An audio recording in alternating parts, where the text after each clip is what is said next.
إنما أنا بشر مثلكم يوحى إلي أنما إلهكم إله واحد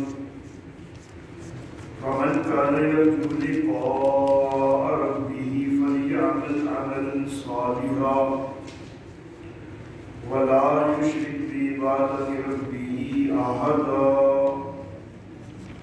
صدق الله مولانا العلي العظيم وبلغنا نبيه ورسوله الكريم.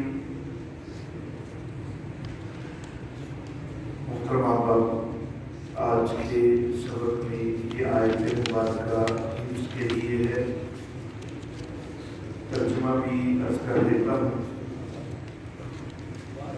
قل اے نبی کہہ دیجئے، انا بشر مثلکم،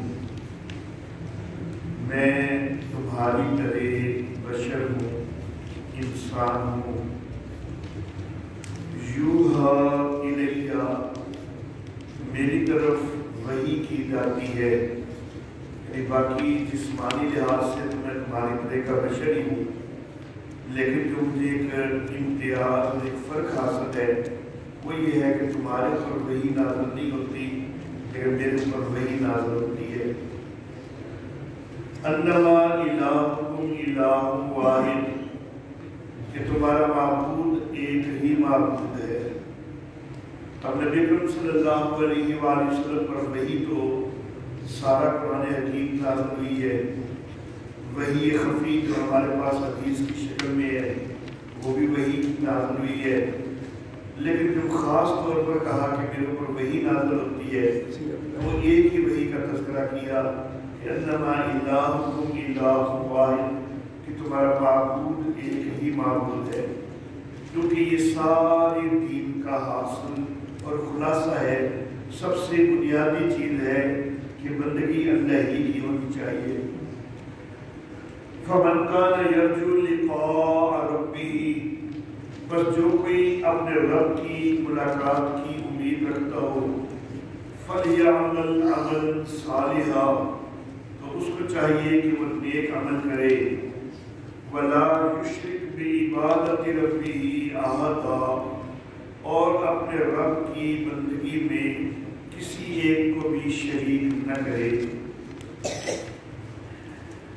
محترم احباب، آج کے درس کے لیے جو حدیث مبارکہ آپ احباب نے یاد کرنی ہے، صحیح بخاری سے روایت ہے، صحیح بخاری میں ہے، حضرت انس بن مالک رضی اللہ تعالیٰ عنہ سے وہ فرماتے ہیں کہ نبی اکرم صلی اللہ علیہ وآلہ وسلم نے فرمایا کہ لا یؤمن احدکم حتی یحب لأخیہ ما یحب لنفسہ، تم میں سے کوئی اس وقت تک مومن نہیں ہو سکتا جب تک کہ وہ اپنے بھائی کے لیے بھی وہی پسند نہ کرے جو وہ اپنے لیے پسند کرتا ہے۔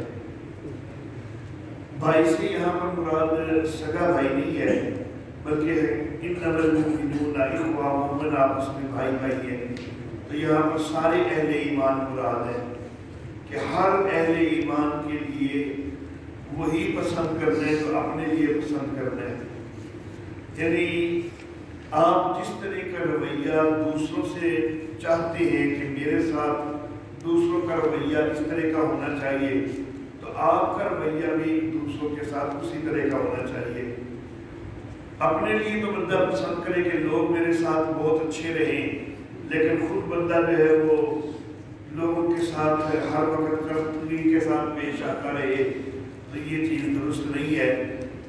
اپنے اندر پیار، محبت، خلوص دوسروں کے لیے جو خود اپنے لیے آپ چاہتے ہیں، یہ ساری چیزیں دوسروں کے لیے بھی ہونی چاہیے۔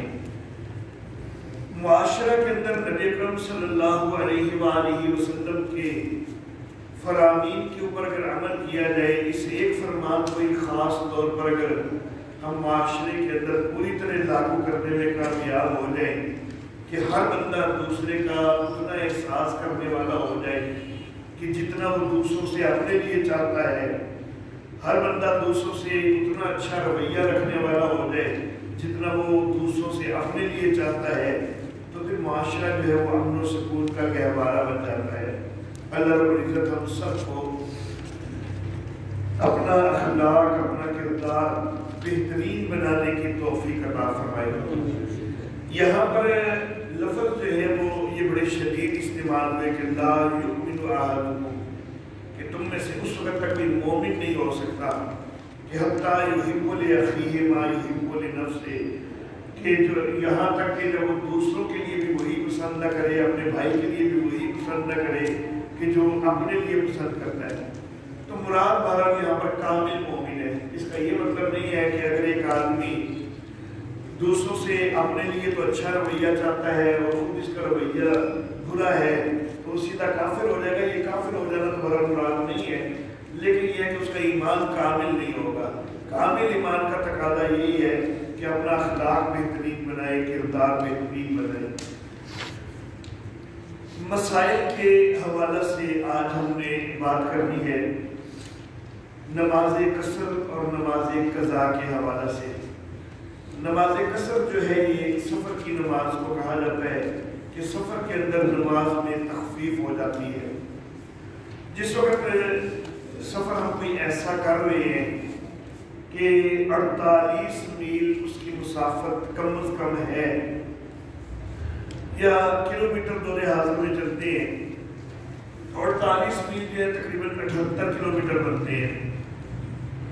78 کلومیٹر کی مسافت پر جانا ہے، اتنا سفر اگر ہے تو پھر آپ کی نماز جو ہے اس کے اندر تخفیف ہو جائے گی، آپ نے نماز جو ہے وہ قصر کرنی ہے۔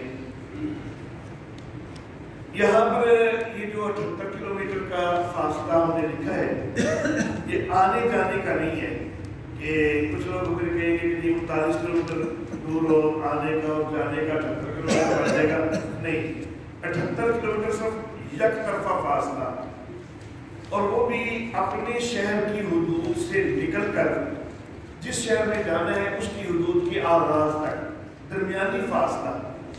کئی دفعہ یہ ہوتا ہے کہ خود اپنے شہر کی حدود کے اندر ہی 8-10 کلومیٹر سفر ہو جاتا ہے، تو وہ والا فاصلہ جو ہے وہ شمار نہیں ہوگا۔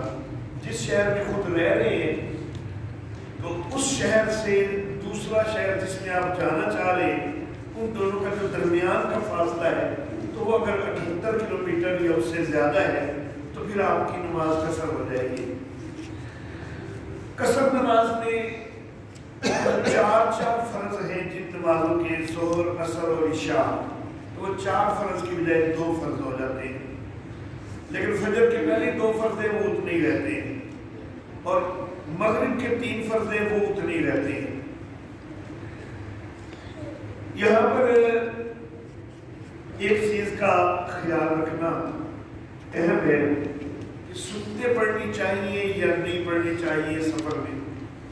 فرض جو ہے وہ تو دانستہ اگر سفر میں کوئی 2 کی بجائے 4 پڑھ دے گا نا تو نماز ہوگی نہیں۔ جیسے فجر میں اگر آپ فجر کی نماز آپ کے لیے 2 رکعت ہے لیکن آپ 2 کی بجائے 4 پڑھ دیتے ہیں تو آپ کہتے ہیں چلو جی اضافہ ہی کی طرح وادی کی طرح، لیکن نہیں، نماز نہیں ہوگی۔ تو اسی طرح سفر میں آپ کے لیے 2 رکعتیں ہیں، اگر جان بوجھ کے آپ 4 پڑھ دیں گے تو نماز ہی نہیں ہوگی۔ ہاں البتہ سفر میں آپ ہیں اور وہاں پر باجماعت نماز ایک ایسے بندے کے پیچھے پڑھ رہے ہیں جو وہاں کا مقامی ہے اور اسے تو 4 ہی پڑھانی ہے، تو پھر آپ نے پیچھے 4 ہی پڑھنی ہے، کیونکہ ابتدا امام کی جو ہے وہ انتہائی اہم ہوتی ہے اور امام کی ابتدا میں 4 ہی پڑھنی ہے۔ حتیٰ کہ وہاں پر اگر آپ تیسری چوتھی رکعت میں بھی جا کے شریک ہوئے ہیں نا تو پھر آپ نے اپنی 4 پوری کرنی ہے۔ یہ نہیں کہ آپ کہیں کہ چلو شروع میں آتا تو خود 4 پوری کر لیتا، لیکن میں اگر آئے آخری 2 میں ہوں تو چلو میری 2 ہی ہونی ہے، سفر میں تو یہی 2 کافی ہے، نہیں، وہاں پر آپ کو 4 ہی پوری کرنی ہوگی جب مقیم امام کے پیچھے آپ نماز پڑھ رہے ہیں۔ تو فرضوں کے متعلق تو یہ معاملہ ہے کہ فرض جو ہے وہ نصف کرنے ہیں، ظہر، عصر اور عشاء میں۔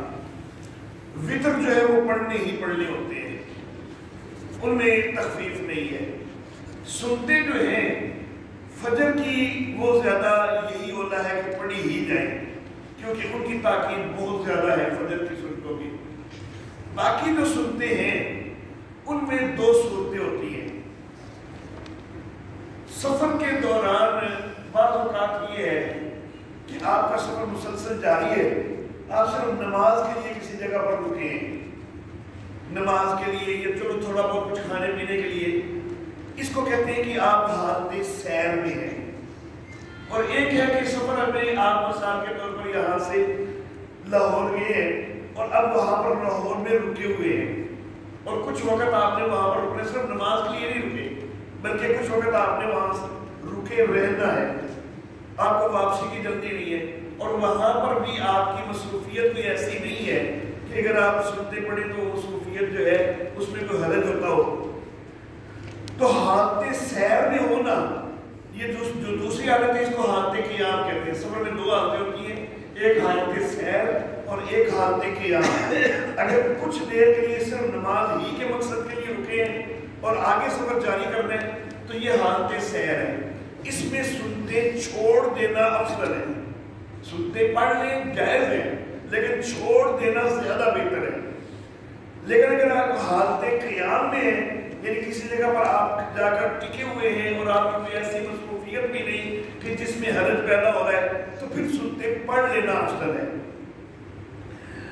اچھا جی، اس کے بعد قضا نماز جو ہوتی ہے تو کئی چیزیں لوگوں کے اندر غلط معروف ہے کہ رمضان کی آخری جمعے میں جو ہے وہ 4 رکعت ایک مخصوص انداز میں پڑھ لی جائے تو ساری زندگی کی قضائیں ہو جاتی ہے وغیرہ، یہ ساری من گھڑت چیزیں ہیں۔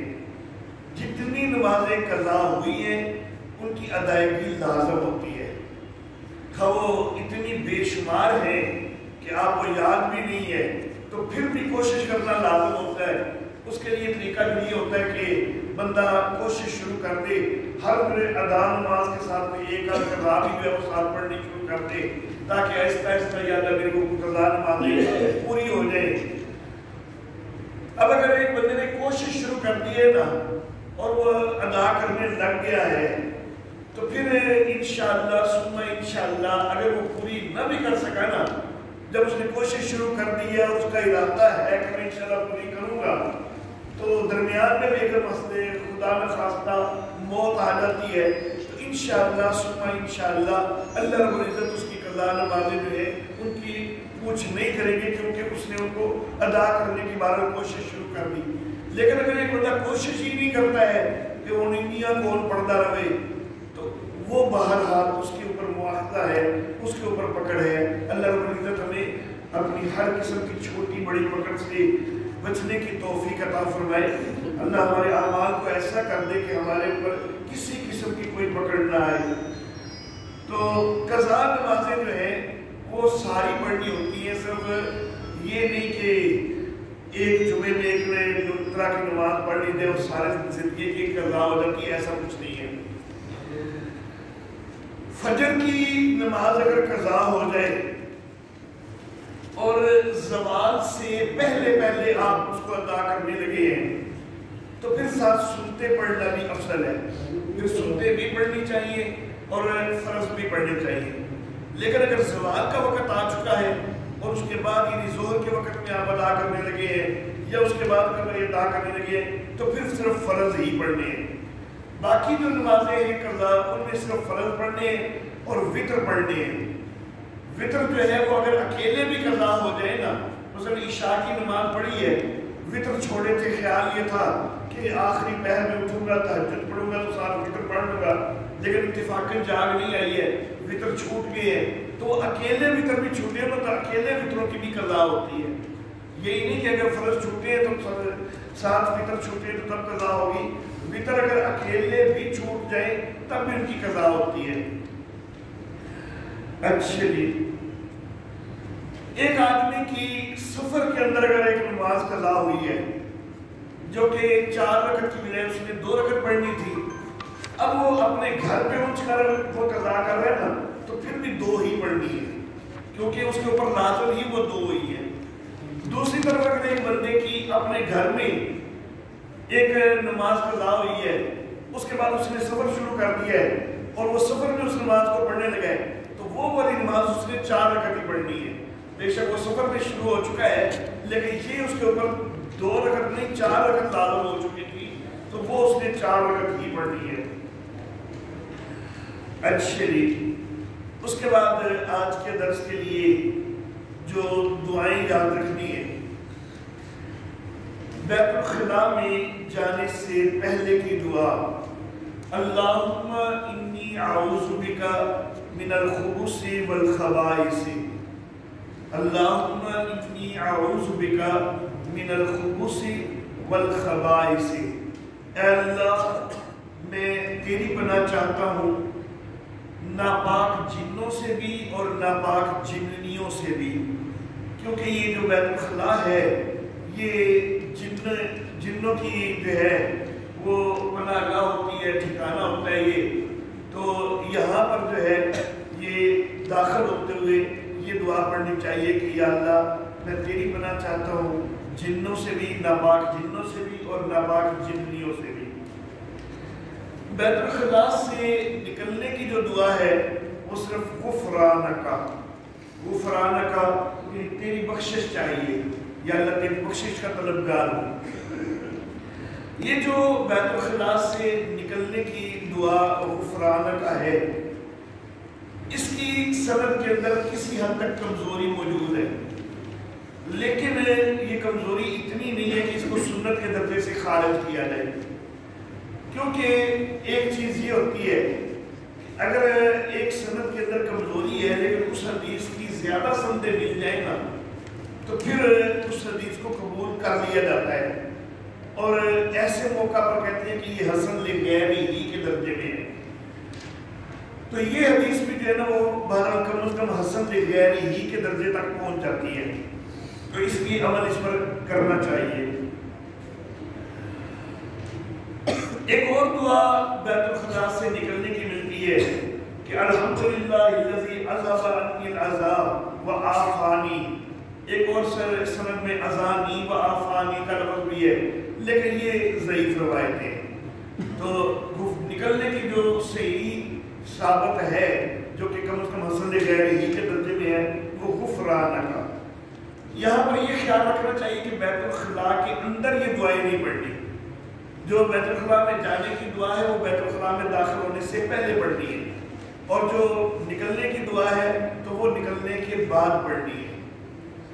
بیت الخلاء میں داخل ہونے کے لیے بایاں پاؤں پہلے اندر رکھنا چاہیے، مسجد میں داخل ہونا ہے نا تو دایاں پاؤں پہلے اندر رکھنا چاہیے، اور نکلتے ہوئے مسجد سے نکلتے ہیں تو بایاں کھبا پاؤں جو ہے وہ باہر پہلے نکالنا چاہیے، لیکن جس بیت الخلاء میں مسجد سے الٹ ہے، جب بیت الخلاء میں داخل ہو تو جو بایاں پاؤں ہے کھبا لیفٹ اس کو پہلے اندر رکھیں، اور جب باہر نکلے بیت الخلاء سے تو جو دایاں پاؤں ہے اس کو پہلے باہر نکالیں، رائٹ کو سجے کو پہلے باہر نکالیں۔ یہ نماز والے معاملے سے بالکل الٹ ہے۔ ہمارے علاقے کی ایک بڑی عظیم شخصیت تھی مولانا عبدالحمید صاحب وٹو رحمہ اللہ تعالی، اللہ ان کی قبر پہ کروڑوں رحمتیں نازل فرمائے۔ وہ ایک دن مجھے کہنے لگے کہ لکار محسن، میرے ساتھ بڑے بے تکلف تھے، میرے کلاس فیلو بھی تھے، بڑے بے تکلف تھے، کہنے لگے کہ لکار محسن آپ کے ابو سے میں نے پڑھ کے بھی سیکھا ہے اور دیکھ کے بھی سیکھا ہے۔ پڑھ کے سیکھنا تو پڑھتے رہے، ان کے پاس تعلیم حاصل کی ہے، تو کہنے لگے کہ میں نے ان کو دیکھ کے بھی سیکھا ہے۔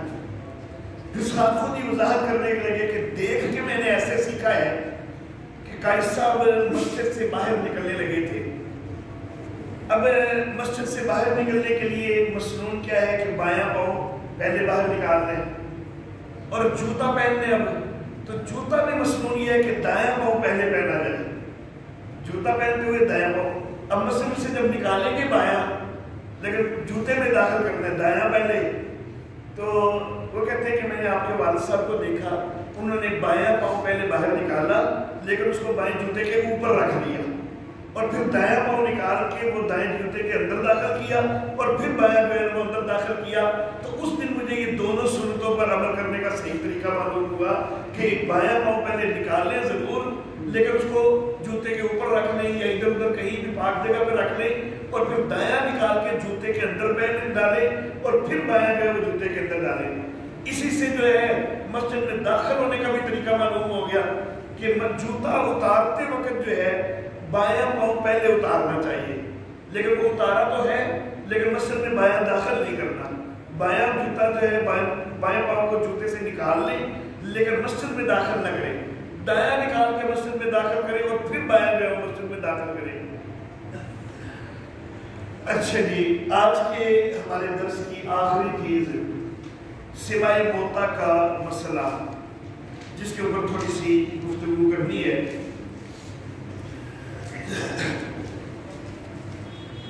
سوائے موتا مردوں کا سننا اتنا خلاف عقل ہے کہ آپ کسی چھوٹے سے بچے کے سامنے بھی اس چیز کو بیان کریں نا کہ مردے سنتے ہیں تو وہ بھی اس کو ماننے کے لیے تیار کوئی نہ ہو کہ مردے سنتے ہیں۔ اور جو اس چیز کے اوپر اصرار کرتے ہیں، جو اس چیز پر اصرار کرتے ہیں، وہ ایک اور عقیدہ بھی رکھتے ہیں جس کو وہ عام طور پر کہتے ہیں حیات الانبیاء۔ عام طور پر کہتے یہ ہے کہ حیات الانبیاء، لیکن ذرا اگر تھوڑا سا ان کے عقیدے کی گہرائی میں گئے تو کیا وہ صرف انبیاء کی حیات کے قائل ہیں یا سارے مردوں کی حیات کے قائل ہیں؟ تو حقیقت یہ ہے کہ وہ سارے مردوں کی حیات کے قائل ہیں، صرف انبیاء کی حیات کے قائل نہیں ہیں۔ اور باقاعدہ حیات الاموات کے نام سے کتاب بھی شائع ہو چکی ہوئی ہے جس میں سارے مردوں کی زندگی کو ثابت کیا گیا۔ پھر مردہ تو رہا ہی کوئی نہ، تو پھر یہ رونا کیوں ڈالتے کہ مردے سنتے ہیں؟ آپ مردہ تو مانتے ہیں، مردہ مانتے ہیں کوئی نہیں اور دعویٰ یہ کہ مردے سنتے ہیں۔ جب مردہ آپ کے نزدیک ہے ہی کوئی نہیں، سارے مردے ہی زندہ ہیں، تو پھر دوسری طرف یہ کیوں کہتے ہیں کہ مردے سنتے ہیں؟ پھر صرف یہی کہا کرے کہ زندے سنتے ہیں، تو یہ بالکل خود اپنے خود جو ہے نا وہ دعووں میں تضاد موجود ہے۔ ایک طرف سارے مردوں کے زندہ ہونے کے قائل ہیں اور دوسری طرف کہتے ہیں مردے سنتے ہیں۔ بہرحال اگر کوئی نبی اکرم صلی اللہ علیہ وآلہ وسلم کی قبر اطہر پر عند القبر درود شریف کے سما کا قائل ہے، ہمارا یہ نظریہ نہیں کہ نبی صلی اللہ علیہ وسلم سنتے ہیں، لیکن بہرحال اس کے اوپر کوئی کفر کا فتویٰ وغیرہ وہ نہیں لگ سکتا، یا کسی کی بھی قبر کے اوپر عند القبر سننے کا اگر کوئی قائل ہے تو اس کے اوپر کفر شرک کا فتویٰ نہیں لگ سکتا۔ لیکن جو ہر جگہ سے سننے کا قائل ہے، خواہ وہ نبی اکرم صلی اللہ علیہ وسلم کے لیے ہو یا کسی بھی بندے کے لیے ہو، کسی پیر کے لیے ہو، کسی ولی کے لیے ہو، کہ ہم یہاں پر بھی بیٹھے بات کریں تو وہ سنتا ہے، تو ہر جگہ سے جو سننے کا قائل ہے نا، تو وہ تو اللہ رب العزت کی صفت ہے کہ ہر جگہ سے سننے والا صرف اللہ ہے، تو وہ اللہ کی صفت میں شریک کر رہے ہیں، وہ تو مشرک ہو جائے گا۔ ما فوق الاسباب اگر کوئی سننے کا قائل ہے تو وہ بھی شرک ہو جائے گا کہ ما فوق الاسباب سننا صرف اللہ کی ذات کے لائق ہے۔ یہ جو مردوں کے سننے کے قائل ہیں نا، یہ بہر اسباب کے تحت سننے کے قائل ہیں، جو عند القبر سننے کے قائل ہیں وہ اسباب کے تحت سننے کے قائل ہیں، فوق الاسباب سننے کے قائل نہیں ہیں۔ اگرچہ وہ جو اسباب کہتے ہیں ہمارے نزدیک وہ اسباب درست نہیں ہیں، کیونکہ وہ کہتے ہیں جسم اور روح کا تعلق ہوتا ہے تو سبب موجود ہے، تو وہ اس سبب کی وجہ سے کہ بندہ ہے بھی قریب، اور وہ کہتے ہیں روح اور جسم کا تعلق ہوتا ہے، اس وجہ سے مردے سنتے ہیں۔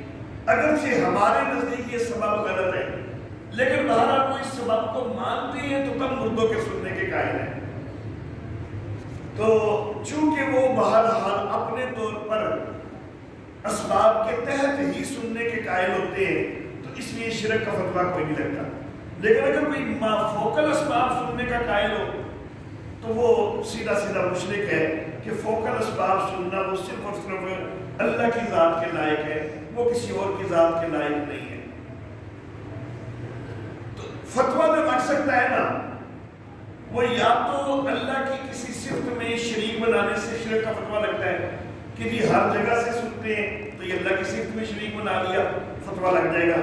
فوقل اسباب سنتے ہیں تو یہ اللہ کی صفت میں شریک بنا دیا، فتویٰ لگ جائے گا۔ لیکن اگر جو ہر جگہ سے قائل نہیں، صرف اندر قبر کا قائل ہے، اگرچہ نظریہ اس کا غلط ہے، نظریہ اس کا درست نہیں ہے، نظریہ غلط ہے، لیکن بہرحال اللہ کی صفت میں شریک نہیں بنا رہا، شرک تک معاملہ نہیں پہنچا، فوقل اسباب سننے کا نہیں، تحت اسباب سننے کا قائل ہے تو شرک تک بار معاملہ نہیں پہنچا، لیکن اس کا نظریہ قرآن حکیم کے ظاہر کے خلاف ہے۔ قرآن حکیم میں اللہ رب العزت نے ارشاد فرمایا کہ انک لا تسمع الموتى، بے شک تو مردوں کو نہیں سنا سکتا۔ تو جب اللہ واضح کہہ رہے کہ تو مردوں کو نہیں سنا سکتا، اب تو مردوں کو نہیں سنا سکتا، اس میں دو وجہ ہو سکتی ہیں، یا تو تیرے اندر کوئی کمزوری ہے کہ تو مردوں کو نہیں سنا سکتا، یا پھر مردے میں یہ کمزوری ہے کہ وہ نہیں سنتا، یہ دو ہی وجہ ہو سکتی ہیں نا۔ تو مردوں کو نہیں سنا سکتا، وجہ یہ ہے کہ یا تو مردہ تو چلو سن سکتا ہے لیکن تیرے اندر کمزوری ہے، تو نہیں سنا سکتا، اور یا پھر وجہ یہ ہے کہ مردہ جو ہے اس کے اندر کمزوری ہے، وہ نہیں سن سکتا۔ تو میں یہ عرض کرنا چاہوں گا کہ خطاب نبی اکرم صلی اللہ علیہ وسلم کو کیا اللہ رب العزت نے کہ اے نبی تو مردوں کو نہیں سنا سکتا۔ اب ایک طرف مردہ ہے اور ایک طرف ہے میرے آقا، تو آپ کمزوری میرے آقا میں بنائے، یہ سراسر زیادتی اور ظلم ہے۔ مردے کے اندر کیوں نہیں کمزوری رہنے دیتے کہ وہ مردہ سننے کے قابل نہیں ہے، میرے آقا کے اندر ہی کیوں کمزوری بناتے کہ جی آپ نہیں سنا سکتے، آپ کے اندر معاذ اللہ کمزوری ہے۔ حالانکہ ساتھ اللہ رب العزت نے دو چیزیں اور بھی ذکر کی کہ تو بہرے کو بھی نہیں سنا سکتا، اس میں کمزوری بہرے میں ہے یا سنانے والے میں ہے، تو اندھے کو نہیں دکھا سکتا، اس میں کمزوری اندھے میں ہے کہ دکھانے والے میں ہے۔ جب اس میں کمزوری دونوں میں وہ دوسرے بندے کے لیے ہے تو پھر اس میں بھی کمزوری مردے میں ہے، تو مردہ جو ہے وہ نہیں سنتا۔ یہ قرآن حکیم نے واضح طور پر بیان کیا ہے۔ اب پھر یہاں پر سوال پیدا ہوگا کہ جب قرآن نے واضح یہ کہہ دیا ہے کہ انک لا تسمع الموتى، کہ بے شک تم مردوں کو نہیں سنا سکتا، اور دوسرے مقام پر فإنک لا تسمع الموتى، بے شک تم مردوں کو نہیں سنا سکتا، ایک اور جگہ ما انت بمسمع من فی القبور، جو قبروں کے اندر ہے تو ان کو نہیں سنا سکتا۔ تو یہ ساری آیتیں جب قرآن نے اتنی صراحت سے ذکر کر دی ہے تو پھر اگر کوئی مردے کا سننے کا قائل ہے تو وہ تو قرآن کے خلاف ہے۔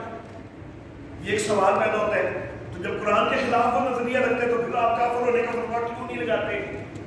یہ سوال پیدا ہو جاتا ہے نا کہ آپ کہہ رہے ہیں کہ نہیں کافر کا فتویٰ نہیں لگاتے، حالانکہ اس کی بات تو قرآن کے خلاف ہے۔ تو میں یہ عرض کرنا چاہوں گا کہ قرآن حکیم میں کسی بھی چیز کے چار درجے ہوتے ہیں، ایک درجہ ہوتا ہے ظاہر کا، دوسرا درجہ ہے نص کا، تیسرا درجہ ہے مفسر کا، اور چوتھا درجہ ہے محکم کا۔ قرآن حکیم کی کوئی آیت اگر ظاہر کے درجے میں ہے یا نص کے درجے میں ہے، یہ دو درجے چھوٹے ہیں، ان کے خلاف اگر کوئی نظریہ بناتا ہے جو قرآن کی آیت ظاہر کی حد تک ہے یا نص کی حد تک ہے، ان کے خلاف اگر کسی کی کوئی سوچ ہے، کوئی نظریہ ہے، اس کے اوپر کفر کا فتویٰ نہیں لگتا ہوتا۔ لیکن جہاں مفسر ہو یا محکم ہو تو پھر کفر کا فتویٰ لگتا ہے۔ تو یہ جو آیتیں ہیں یہ ظاہر کے درجے کی ہیں، یہ مفسر یا محکم کے درجے کی نہیں ہے۔ جب مفسر یا محکم کے درجے کی نہیں ہے تو پھر ان کے سے ہٹ کر اگر کسی کا نظریہ ہے تو کفر کا فتویٰ نہیں لگتا۔ لیکن بہرحال صحیح عقیدہ اور نظریہ وہ یہی ہے کہ مردے نہیں سنتے ہیں، کیونکہ اللہ رب العزت نے بڑا واضح فرما دیا ہے کہ اے نبی تو مردوں کو نہیں سنا سکتا۔ یہ چیز اللہ رب العزت نے ایک مثال کے لیے ذکر کی، اے نبی تو ان کافروں کو نہیں سنا سکتا جس طرح تو مردوں کو نہیں سنا سکتا، جس طرح تو بہرے کو نہیں سنا سکتا۔ تو اصل میں مراد کافروں کے جو ہے توجہ نہ کرنا وہ مراد ہے کہ کافر اے نبی تیری بات پہ کوئی توجہ نہیں کرتے، تو جب ظاہر بات ہے کہ سننا ہی نہیں کوئی چاہتا تو کیا سنائے گا پھر ان کو؟ تو کیسے اس کو سمجھا سکتے جب تیری توجہ ہی نہیں کرتا تیرے اوپر؟ یہ ایسے ہی ہے کہ جیسے مردوں کو تو سناتا رہے تو مردے نہیں سنتے، وہ توجہ ہی نہیں کر سکتے تو نہیں سنتے. تو بہرے کو بولتا رہے تو وہ چونکہ توجہ ہی نہیں کر سکتا نہیں سنتا. تو اسی طرح یہ مردے نہیں سنتے، یہ کافر نہیں سنتے. اب اللہ نے اس کو مثال دی ہے کافروں کے لیے کہ کافر نہیں سنتے جس طرح مردے نہیں سنتے، کافر نہیں سنتے جس طرح بہرے نہیں سنتے، کافر نہیں سنتے جس طرح اندھے نہیں دیکھتے. تو یہ مثال اگر اللہ نے دی ہے، ہم کہیں کہ نہیں یہ مثال ہی معاذ اللہ غلط ہے، مردے تو سنتے ہیں، مردے تو سنتے ہیں. ہم اگر یہ کہیں تو یہ تو معاذ اللہ ثم معاذ اللہ اللہ کی بتائی ہوئی مثال غلط کر دی ہم نے. اور جب مثال جس چیز کی دی جا رہی ہے ہم نے اسی کو کہہ دیا کہ نہیں یہ مثال ہی غلط ہے، تو پھر جس مسئلے کے لیے دی جا رہی ہے تو وہ مسئلہ بھی معاذ اللہ غلط ہو جائے گا.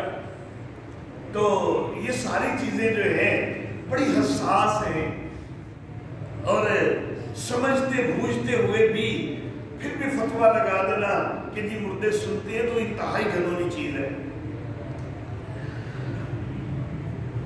ایک دو حدیث کی روایتیں ہیں جن کی وجہ سے غلط فہمی پیدا ہو جاتی ہے. قرآن حکیم کے اندر تو کوئی اشارہ بھی کسی مردے کے سننے کا کوئی نہیں ہے.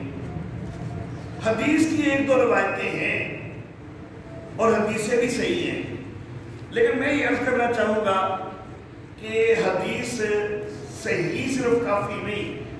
قرآن حکیم کے کسی حکم کے اندر کوئی گنجائش وغیرہ کوئی دیکھنی ہو نا تو اس میں حدیث متواتر چاہیے ہوتی ہے. اب یہ قرآن نے بات کہی ہے تو اس کے مقابلے میں صحیح حدیث خبر واحد نہیں چل سکتی. جو دو حدیثیں اس معاملہ میں صحیح ہیں نہیں نا تو وہ خبر واحد ہے، متواتر نہیں ہے. تو جب متواتر نہیں ہے تو قرآن کے مقابلے میں پیش ہی نہیں ہو سکتی. پہلی بات تو یہ، اور اصل میں ان دونوں حدیثوں کی مراد بھی یہ کوئی نہیں ہے. جو دو حدیثیں اس معاملے میں صحیح ہیں معروف ہیں، باقی جو ہے وہ تو تقریباً ساری کی ساری ضعیف ہے. جو اس معاملے میں اور بھی پیش تو کی جاتی ہے کافی ساری، لیکن وہ تو ساری کی ساری ضعیف ہے. صرف ایک دو حدیثیں ہیں کہ جو صحت کے درجے میں ہیں.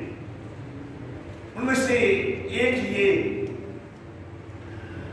کہ نبی اکرم صلی اللہ علیہ وآلہ وسلم نے غزوہ بدر کے موقع پر کافروں کی میتوں کو ایک کنویں کے اندر پھینکوا دیا. اب جب کافروں کی میتیں ایک کنویں کے اندر پھینک دی گئی ہیں تو نبی اکرم صلی اللہ علیہ وسلم اس کنویں کے پاس، اس کی منڈیر کے پاس تشریف لے گئے اور ان سے خطاب کیا. ان سے خطاب کر کے کچھ اس طرح کی باتیں کی کہ دیکھو میں تمہیں عذاب قبر سے ڈراتا تھا، تم اس میں پڑے ہوئے وغیرہ. تو اس حدیث سے جو ہے وہ مغالطہ لگتا ہے کہ جب نبی صاحب مردوں کو خطاب کر رہے ہیں تو پھر شاید وہ مردے سنتے ہیں تبھی خطاب کیا جا رہا ہے. تو میں یہ عرض کرنا چاہوں گا کہ خطاب ہمیشہ سنانے کے لیے نہیں ہوتا، خطاب ہمیشہ سنانے کے لیے نہیں ہوتا. نبی اکرم صلی اللہ علیہ وسلم نے اپنی انگلی سے خطاب کیا. غزوہ احد کے اندر انگلی جو ہے زخمی ہو گئی نا، کہ نبی اکرم صلی اللہ علیہ وسلم نے انگلی سے خطاب کیا، اے انگلی کہ تو صرف ایک انگلی ہے. اب کیا نبی صلی اللہ علیہ وسلم کا یہ نظریہ تھا کہ یہ انگلی سنتی ہے میری بات؟ انگلی کو سنانے کا ارادہ تھا؟ نہیں، انگلی سے خطاب کیا نبی صلی اللہ علیہ وسلم نے. حضرت عمر فاروق رضی اللہ تعالیٰ عنہ نے اپنے جذبات کا اظہار کرنے کے لیے حجر اسود کو خطاب کیا. بوسہ دینے لگے نا تو کہنے لگے کہ اے حجر اسود ہے پتھر، مجھے یقین ہے کہ تو ایک پتھر ہے، اگر میرے نبی نے بوسہ نہ دیا ہوتا میں عمر کبھی بوسہ نہ دیتا. میں تیرے اندر کوئی حاجت روائی کوئی مشکل کشائی نہیں مانتا، تو بس ایک پتھر ہے. نبی صلی اللہ علیہ وسلم نے بوسہ دیا تو میں تمہیں دے رہا ہوں. اب کیا حضرت عمر فاروق کا مقصد پتھر کو سنانا تھا؟ یہ سنانا نہیں ہوتا ہمیشہ خطاب کا مقصد. بعض اوقات اپنے جذبات کا اظہار ہوتا ہے. خطبہ اپنے منبر کے اوپر بیٹھ کے اور نواز شریف سنانا مقصود ہوتا ہے. نواز شریف سن رہا ہوتا ہے؟ نہیں سن رہا ہوتا. او عمران خان سن رہا ہوتا ہے؟ نہیں سن رہا تھا. صرف ایک اپنے جذبات کا اظہار ہوتا ہے. خطاب ہمیشہ سنانے کے لیے نہیں ہوتا. اللہ اللہ سیدہ عائشہ صدیقہ رضی اللہ تعالی عنہا انہوں نے اس حدیث مبارکہ کی وضاحت کر دی واضح طور پر. انہوں نے کہا کہ اگرچہ جس وقت خطاب کیا تھا تو حضرت عمر فاروق نے سوال کیا کہ آقا یہ تو مردے ہیں کہ یہ سن رہے ہیں؟ تو نبی صلی اللہ علیہ وسلم کہ انہم لیسمعون الآن، کہ ہاں اس وقت یہ سن رہے ہیں. تو حضرت عائشہ نے فرمایا کہ مراد نبی صلی اللہ علیہ وسلم کی یہ تھی کہ ان کے اوپر چونکہ بیت رہی ہے تو ان کو اچھی طرح پتہ چل رہا ہے کہ میں یہی ان سے باتیں کر رہا ہوں نا کہ دیکھو میں تمہیں منع کرتا تھا تمہارے کفر سے، اب قبر کے عذاب میں پڑے ہوئے ہو نا، تو میں تمہیں منع کرتا تھا، اب تمہیں سمجھ آ گئی ہے نا. تو چونکہ ان کے اوپر بیت رہی ہے اس لیے ان کو جو ہے نا وہ پتہ ہے. تو حضرت عائشہ نے فرمایا کہ لفظ نبی صلی اللہ علیہ وسلم کے بے شک انہم لیسمعون تھے، لیکن مراد نبی صلی اللہ علیہ وسلم کی یہ تھی کہ ان کو زیادہ اچھی طرح پتہ چل رہا ہے. جو میں کہہ رہا ہوں وہ ان کو اچھی طرح پتہ چل رہا ہے کیونکہ ان کے اوپر تو وہ بیت رہی ہے. اللہ اللہ. اور ایک روایت میں تو یہ بھی لفظ آ جاتے ہیں کہ تم ان سے بڑھ کے نہیں سن رہے. نبی صلی اللہ علیہ وسلم کے یہ لفظ ہے کہ حضرت عمر فاروق نے یا دیگر صحابہ نے سوال کیا کہ یہ مردے ہیں تو کیا یہ سن رہے ہیں؟ تو نبی صلی اللہ علیہ وسلم کہ تم ان سے بڑھ کے نہیں سن رہے. اب صحابہ زندہ ہیں بھی بالکل پاس، اور ہیں بھی وہ کہ ساری زندگی نبی صلی اللہ علیہ وسلم کی ایک ایک لفظ کے اوپر اپنی جانیں قربان کرنے کے لیے تیار، اور ہماتن گوش نبی صلی اللہ علیہ وسلم کی باتیں سننے کے لیے ہر وقت تیار. اور دوسری طرف کافر ہیں بھی مردہ، قریب بھی نہیں، وہ گڑھے کی گہرائی میں ہیں، اور جنہوں نے زندگی میں بھی کبھی نبی صلی اللہ علیہ وسلم کی سننے کی کوشش ہی نہیں کی، جن کے متعلق اللہ کہتے ہیں کہ کافروں کو نبی تو نہیں سنا سکتا، وہ زندگی میں بھی سننے کی کوشش ہی نہیں کرتے. تو نبی صلی اللہ علیہ وسلم کہے کہ وہ تم سے بڑھ کے سن رہے ہیں، تو بھائی مراد یہی ہے کہ ان کے اوپر بیت رہی ہے. اینا تو انو عذاب قبر دا نہیں پتا جنہ انہوں نے پتا لگتا ہے، کیونکہ وہ اس میں مبتلا ہے، وہ اس میں مبتلا ہے، وہ تم سے بھی بڑھ کے اس معاملہ میں کہ ان کو زیادہ اچھی طرح پتا چل رہا ہے. تو مراد صرف یہی ہے کہ ان کو زیادہ اچھی طرح پتا چل رہا ہے. اور نبی صلی اللہ علیہ وسلم نے جو خطاب کیا تو اس نے اپنے جذبات کا اظہار کیا تھا. اب میں اس کے اوپر ایک خاص طور پر ایک بات کرنا چاہوں گا. قرآن حکیم کی جو آیت ہے انک لا تسمع الموتى، خطاب کس کو ہے؟ نبی کریم صلی اللہ علیہ وسلم کو. اور یہ نازل ہوئی ہے مکی دور میں. اے نبی آپ مردوں کو نہیں سنا سکتے. پھر دوسری آیت سورہ روم میں غالباً فَإِنَّكَ لَا تُسْمِعُ الْمَوْتَى، پھر اے نبی بے شک آپ مردوں کو نہیں سنا سکتے. خطاب امر بھی نبی کو ہے، نبی کریم صلی اللہ علیہ وسلم کو. ما انت بمسمع من فی القبور، اے نبی تو نہیں سنا سکنے والا ان کو کہ جو قبروں میں پڑے ہوئے ہیں. یہاں پر بھی خاص طور پر نبی صلی اللہ علیہ وسلم کو کہا جا رہا ہے. اور یہ ساری آیتیں مکی دور کی، ساری آیتیں مکی دور کی. اب مکی دور میں اللہ بار بار یہ نبی صلی اللہ علیہ وسلم کو کہہ رہے ہو کہ آپ مردوں کو نہیں سنا سکتے، پھر بھی نبی صلی اللہ علیہ وسلم مردوں کو سنانے کی نیت سے وہاں پر خطاب کریں. کبھی یہ ہو سکتا ہے؟ اللہ تو بار بار کہہ رہے ہیں کہ آپ نبی کو نہیں مردوں کو نہیں سنا سکتے، اور نبی صلی اللہ علیہ وسلم کو معاذ اللہ یقین ہی نہیں ہے، آپ پھر بھی خطاب کر رہے ہیں سنانے کی نیت سے. یہ کیسے ہو سکتا ہے؟ نبی کریم صلی اللہ علیہ وسلم نے قطعاً ان کو سنانے کی نیت سے خطاب کیا ہی نہیں ہے. یہ سوچنا بھی جو ہے وہ غلط ہے کہ نبی صلی اللہ علیہ وسلم کو اللہ جب بتا چکے ہیں کہ نبی آپ نہیں سنا سکتے، اور نبی صلی اللہ علیہ وسلم پھر بھی کہتے ہیں میں نے سنانا ہی سنانا ہے. کیسے ہو سکتا ہے؟ تو یہ سوچنا بھی غلط ہے کہ نبی کریم صلی اللہ علیہ وسلم نے سنانے کی نیت سے خطاب کیا تھا. تو بھئی یہ حدیث مبارکہ جو ہے اس سے وہ مراد نہیں ہے، صرف ان کے عذاب قبر کا ان کو زیادہ اچھی طرح معلوم ہو رہی ہے، اتنی سی مراد ہے. اس حدیث سے مردوں کے سننے کا کوئی تعلق نہیں ہے. اور دوسری ایک اور روایت کہ مردے کے دفن کر کے ابھی تم جو ہے وہ اتنی دور بھی نہیں گئے ہوتے کہ تمہارے جوتوں کے کھسکار بھی ابھی وہ سنتا ہوتا ہے کہ اتنی دیر میں جو ہے نا وہ ازدے فرشتے حساب و کتاب کے لیے سوال و جواب کے لیے آ جاتے ہیں. تو وہ صرف جلدی آنے سے ایک استعارہ ہے، وہ فرشتوں کے جلدی آنے سے استعارہ ہے کہ بھئی بڑی جلدی آ جاتے ہیں، اس سے حقیقتاً کوئی قدموں کی خسکار، جوتوں کی خسکار سننا مراد نہیں ہے۔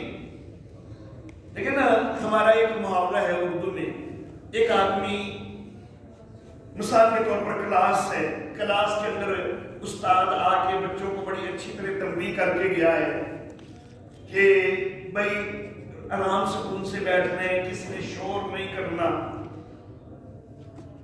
وہ ابھی باہر نکلے، بچوں نے شور شروع کر دیا۔ اب جو کلاس کا مانیٹر ہے، CR ہے وغیرہ جو بھی ہے، وہ کہتے ہیں یار حالی تو استادوں کا راہ بھی نہیں میلا ہوا تو تسی انہوں کی گل کو بڑھا چھڑے۔ اب راہ ہوتے کوئی بعد جا کے گند پیدا ہوتا ہے کہ راہ میلا ہوئے، راہ میلا وہ صرف ایک محاورہ ہے نا۔ تو اسی طرح یہ عربوں کا ایک محاورہ ہے کہ حالی تو جتیاں کی خسکار بھی ختم نہیں ہوئی تو تسی یہ شروع کر دیتا ہے۔